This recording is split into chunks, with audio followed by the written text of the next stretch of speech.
মুসলমানের জন্য ইবাদতের সবচাইতে বড় মৌসুম, ইবাদতের সবচাইতে বড় সিজন, নেক আমলের সবচাইতে সুবর্ণ সুযোগ, আমল এবং ইবাদতের ভরা বসন্ত হলো রমাদানুল করিম। সেই রমাদানুল করিম আমাদের দোরগোড়ায় উপস্থিত হতে চলেছে। আজ আমরা কোরআন এবং হাদিসের আলোকে রমাদানের 27টি বিশেষ করণীয় বর্জনীয় সম্পর্কে কোরআন এবং হাদিসের আলোকে কিছু কথা আরজ করব। ওমা তৌফিক ইল্লা বিল্লাহ। বছরের 11 মাসে আমাদের আমল এবং ইবাদতের যেটুকু ঘাটতি হয়, যেটুকু ত্রুটি বিচ্যুতি থাকে, সেই ইবাদত এবং নেকামলের ত্রুটি বিচ্যুতি এবং ঘাটতি পোষায় নেওয়ার জন্য রমাদান হলো আমাদের জীবনের সবচেয়ে বড় এবং সুবর্ণ সুযোগ। রমাদান মাস উপলক্ষে বিশেষ যে 27টি আমলের কথা আমরা বলতে চাই, তার প্রথম আমলটি হলো চাঁদ দেখা।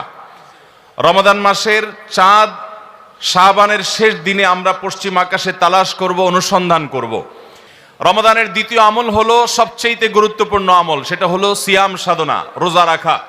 প্রত্যেক প্রাপ্তবয়স্ক সুস্থ মস্তিষ্ক সম্পন্ন নারী এবং পুরুষ তিনি যদি মুসলমান হয়ে থাকেন, তাহলে সেক্ষেত্রে তার উপরে আল্লাহ রাব্বুল আলামিন রমাদানের দিনের বেলায় রোজা রাখা, সিয়াম সাধনাকে ফরজ করেছেন। প্রত্যেক প্রাপ্তবয়স্ক মুসলিম নারী এবং পুরুষ যদি সুস্থ সবল হয়ে থাকেন, আল্লাহ রাব্বুল আলামিন এই ফরজটাকে পালন করতে হবে। আল্লাহ বলেছেন, কুতিবা আলাইকুমুস সিয়াম, তোমাদের উপরে রোজা রাখাটাকে ফরজ করা হয়েছে। অতএব রমজানের দিনের বেলা রোজা রাখা হলো রমজানের সবচেয়ে বড় আমল। এটা হলো দ্বিতীয় আমল বলেছি। নাম্বার 3, রমাদান মাস উপলক্ষে রাতের বেলা তারাবির নামাজ আদায় করা, এটা রমাদানের তৃতীয় আমল। নবী করিম সাল্লাল্লাহু আলাইহি সাল্লাম বলেছেন, মান কামা রমাদানা ঈমানান ওয়া ইহতিসাবা গুফিরা লাহু মা তাকাদ্দামা মিন যামবি। যে ব্যক্তি রমজান মাসে রাতে দাঁড়িয়ে ঈমানের সাথে, ইখলাসের সাথে আল্লাহর কাছ থেকে সওয়াব পাওয়ার আশায় তারাবির নামাজ পড়বে, তার পূর্বের সমস্ত গুনাহ খাতা মাফ করে দেওয়া হবে। রমজানের চতুর্থ আমল হলো সাহারি করা। আমরা অনেকে ইচ্ছাকৃতভাবে সাহারি করি না, হয়তো কখনো ভালো লাগে না সাহারি করতে, খাওয়ার রুচি থাকে না, আমরা সাহারি খাই না। সাহারি খাওয়া ছাড়াও যদি কেউ রোজা রাখে, রোজা হয়ে যাবে, কিন্তু সাহারি খেলে আপনার খাদ্য গ্রহণ হবে, পাশাপাশি আপনি সওয়াব লাভ করবেন। 5 নম্বর আমল হলো সাহারিটা শেষের দিকে খাওয়া। এখনো অনেক মুরব্বীরা আছেন গ্রামাঞ্চলে, তারা মাঝরাতে সাহারি খেয়ে ফেলেন, 12টা-1টার দিকে সাহারি খেয়ে ফেলেন। সাহারি খাওয়ার জন্য সবচাইতে উত্তম সময় হলো রাতের শেষ প্রহরের একেবারে শেষের দিকে। 6 নম্বর আমল হলো রমজান উপলক্ষে ইফতার করা। ইফতার মানে নাস্তা খাওয়া। সারা বছর আমরা দিনের বেলায় শুরুতে নাস্তা খাই, কিন্তু এর কারণে কোনো সওয়াব আমাদের আমল নামায় লেখা হবে এমন কোনো কথা বলা হয় নাই। কিন্তু রমজান মাসের সন্ধ্যা যখন আপনি ইফতার খাবেন, এই ইফতার খাওয়ার মাধ্যমে আপনি একটা সুন্নাহর উপর আমল করলেন, এটার কারণে আপনার আমল নামাতে একটা সওয়াব লেখা হবে। সওয়াবের আশা যদি আপনার থাকে, ইফতারের নিয়ত যদি আপনার থাকে, তাহলে এর মাধ্যমে আপনি সওয়াব লাভ করবেন। 7 নম্বর আমল হলো ইফতারটা তাড়াতাড়ি করা, ইফতার বিলম্বে না করা। আমরা অনেকে আছি ইফতার অনেক বেশি দেরি করি। আমরা মনে করি যত দেরি করে ইফতার করা যায় ততই বোধহয় রোজাটা নিশ্চিতভাবে শুদ্ধ হয়, সঠিক হয়। এটা ভুল ধারণা। নবী করিম সাল্লাল্লাহু আলাইহি সাল্লাম বলেছেন, যতদিন পর্যন্ত এই উম্মত মুসলমান জাতি ইফতার দ্রুততার সাথে করবে, অর্থাৎ ওয়াক্ত হওয়ার পর আর বিলম্ব করবে না, ততদিন পর্যন্ত তারা কল্যাণের মধ্যে থাকবে। 8 নম্বর রমজানের আমল হলো ইফতারের দোয়া পড়া। ইফতারের দোয়াটা আমরা অনেকে জানিও না, আবার অনেকে জানলেও সেটা কখন পড়তে হয় সেটা জানি না। ইফতারের শুরুতে বিসমিল্লাহ বলে ইফতার শুরু করতে হবে, ইফতার করা শেষ, এরপরে দোয়া পড়তে হবে। আমরা অনেকে ইফতারের আগে দোয়া পড়ি, এই দোয়াটা ইফতার দোয়াটা পড়তে হয় ইফতারের পরে। দোয়াটা হলো যাহাবাজ জামা ওয়াবতাল্লাতিল উরুক ওয়া সাবাতাল আজরু ইনশাআল্লাহ, এটা হলো দোয়া। 9 নম্বরের আমল হলো ইফতার এবং সাহারি উভয়টাতে খেজুর খাওয়া, এটা সুন্নাহ। খেজুরের মধ্যে প্রচুর খাদ্য শক্তি আছে।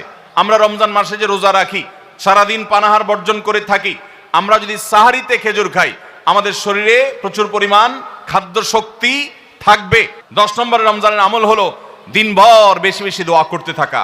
ভাইরা আমার, রোজাদার ব্যক্তির দোয়া আল্লাহ রাব্বুল আলামিন ফিরিয়ে দেন না।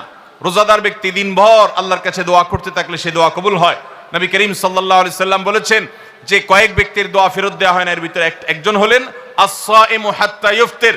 রোজাদার ব্যক্তি ইফতার করা পর্যন্ত তার দোয়া কবুল হতে থাকে। আপনি রোজাদার অবস্থায় দোকানে কাজ করছেন, খেতে খামারে কাজ করছেন, আপনি ব্যবসা প্রতিষ্ঠানে কাজ করছেন, আপনি রাস্তায় হাঁটাচলা করছেন, মা বোনরা বাসা বাড়িতে গৃহস্থলী কাজকর্ম করছেন, এই কাজের ফাঁকে ফাঁকে ওযু নাই, অসুবিধা নেই, এই অবস্থায় আপনি দোয়া করতে থাকেন। রোজাদার অবস্থায় দোয়া কবুল হয়। সারাদিন আপনি মনে মনে আপনার চাওয়াগুলো আল্লাহর কাছে নিবেদন করেন, আল্লাহর সাথে আপনি কথা বলতে থাকেন, কারণ দোয়া কবুলের একটা মোক্ষম সময় হলো রমজান মাসে এই রোজা অবস্থায়। 11 নম্বর রমজানের বিশেষ আমল হলো সকল প্রকার পাপাচার বর্জন করা, কারণ রমজানের রোজার উদ্দেশ্যই হলো আমরা যেন পাপাচার বর্জন করতে পারি। 12 নম্বর আমল হলো পাপাচারের মধ্যে আবার বিশেষ করে মিথ্যা কথা, মিথ্যা কাজ, প্রতারণা 2 নম্বরই, এগুলো পরিহার করে চলা। এগুলো অন্য সময় তো পরিহার করতেই হবে, রমজানে আরো বিশেষ গুরুত্বের সাথে পরিহার করতে হবে। বুখারীর হাদিসে আসছে, নবী করিম সাল্লাল্লাহু আলাইহি সাল্লাম বলেছেন, মাল্লাম ইয়াদা কাওলাজ জুরি ওয়াল আমাল বিহি ফালাইসা লিল্লাহি হাজা আন ইয়াদা তাআমাহু ওয়া শারাবা। যে ব্যক্তি মিথ্যা কথা, মিথ্যা কাজ এগুলো ছাড়লো না, সেই ব্যক্তির উপবাস থাকায় আল্লাহর কোনো ঠেকা পড়ে নাই। অর্থাৎ তার এই রোজা থাকাটা উপোস থাকা ছাড়া কিছুই নয়। 13 নম্বর আমল হলো স্পেশালি ঝগড়াঝাটি থেকে বিরত থাকা। 14 নম্বর বিশেষ আমল হলো সাধারণ যত আমল আছে, সাধারণ যত ভালো কাজ আছে, সেই ভালো কাজগুলো এই মাসে সবচেয়ে বেশি গুরুত্বের সাথে করা। কারণ আপনারা জানেন, নবী করিম সাল্লাল্লাহু আলাইহি সাল্লাম বলেছেন, রমজানের শুরুর দিকে আল্লাহর পক্ষ থেকে এক ফেরেশতা ঘোষণা দিতে থাকে, ইয়া বাগিয়াল খায়র আকবিল। তোমাদের মধ্যে কেউ কি কোনো কল্যাণের পথে চলতে চায়, এমন কোন মানুষ আছে যে কল্যাণকামী, যে ভালো কাজ করতে চায়, তাহলে সে যেন অগ্রসর হয়, কারণ ভালো কাজ করার মৌসুম এসেছে, সময় এসেছে, সুবর্ণ সুযোগ এসেছে। এটা আমল করার সময়, এটা নিজের আমল নামার শূন্য স্থানগুলো পূরণ করার সময়, এটা জান্নাতের পথে এগিয়ে যাওয়ার সময়। অতএব যত নেক আমল আছে, সেটা যেই ধরনেরই হোক না কেন, সকল ভালো কাজ সবচেয়ে বেশি করতে হবে এই রমজান মাসে। 15 নম্বর আমল হলো খুব গুরুত্বের সাথে ইস্তেগফার করা, আল্লাহর কাছে গুনাহ মাফ চাওয়া। এটা হলো 15 নম্বর আমল, যে গুনাহগুলো মাফ করাবো, জাহান্নাম থেকে মুক্তির পরোয়ানা দেয়া হয়, সেটি আমার নামটা যেন সেই তালিকায় যায়, সেই চেষ্টা আমরা করব প্রতিদিন। 16 নম্বর রমজানের বিশেষ আমল হলো রোজাদারকে ইফতার করানো। নবী করিম সাল্লাল্লাহু আলাইহি সাল্লাম বলেছেন, মান ফাত্তারা সাইমান ফালাহু মিসলু আজরিহি মিন গায়রি আন ইউনকাসা মিন আজরিহি শাইআ। যদি কেউ কোনো রোজাদারকে ইফতার করায়, আল্লাহ রাব্বুল আলামিন ওই রোজাদারের রোজার কারণে তিনি যে সওয়াব পেয়েছেন তারটা তিনি পাবেন, অতিরিক্ত বোনাস হিসেবে যেই লোকটা ইফতার করালো রোজাদারকে, আল্লাহ তাআলা তাকে সমপরিমাণ সওয়াব দান করবেন। 17 নম্বর রমজানের স্পেশাল আমল হলো যে রমজানের বিশেষ গুরুত্বের সাথে কোরআন তেলাওয়াত করা। কারণ রমজান মাসের পরিচয় দিতে গিয়ে আল্লাহ তাআলা কোরআনে বলেছেন, শাহরু রমাদান আল্লাযী উনজিলা ফীহিল কুরআন। রমজান এমন মাস যে মাসে কোরআন নাজিল করা হয়েছে। এই কোরআন দিয়ে রমজানকে আল্লাহ পরিচয় দিয়েছেন। রমজান মাসের মর্যাদাই হয়েছে কোরআনের কারণে। এই জন্য কোরআনের সাথে রমজানে বেশি সময় কাটাতে হবে। কোরআনের হালাকা করবেন, কোরআনের মজলিস করবেন, কোরআন শিক্ষার আসর করবেন, ইমাম সাহেব মুয়াজ্জিন সাহেবকে দিয়ে প্রতিটা মসজিদে মসজিদে মুসল্লিরা কোরআন শুদ্ধ করবেন, বিশুদ্ধ করে তেলাওয়াত করবেন। কোরআন প্রতিদিন একটু একটু করে তেলাওয়াত করবেন। সম্ভব হলে গোটা রমজানে কমপক্ষে একটা বার কোরআন পড়ে শেষ করবেন। 18 নম্বর আমল হলো কোরআন তেলাওয়াত করার আমল। আমরা সবাই জানি, কিন্তু কোরআন রমজান মাসে নবী করিম সাল্লাল্লাহু আলাইহি সাল্লাম শোনাশুনি করতেন, এটা আমরা অনেকে জানি না। জিবরিল আলাইহিস সালামের সাথে নবী করিম সাল্লাল্লাহু আলাইহি সাল্লাম কোরআন শোনাশুনি করতেন। তিনি জিবরিলকে শোনাতেন, জিবরিল তাকে শোনাতেন। এই জন্য রমজান মাসে আপনি কোরআন তেলাওয়াত করে আপনার স্ত্রীকে শোনান, স্ত্রী তেলাওয়াত করবে, আপনি শুনেন, আপনি অন্য কারোর সাথে এভাবে শোনাশুনি করেন। 19 নম্বর আমল হলো সাদাকা করা, দান করা। 20 নম্বর আমল হলো সাহরি খেতে আমরা যখন উঠি তখন একটু তাহাজ্জুদের নামাজ পড়া, একটু দোয়া করা। এই সুযোগটা 11 মাস আমাদের হয় না। তাহাজ্জুদের নামাজ এত গুরুত্বপূর্ণ যে কোরআনে কারিমে আল্লাহ রাব্বুল আলামিন এই নফল আমলের নির্দেশ করেছেন, অমিনাল লাইলি ফাতাহাজ্জাদ বিহি নাফিলাতাল লাক। রাতের কিছু অংশ নফল হিসাবে তুমি তাহাজ্জুদ পড়ো।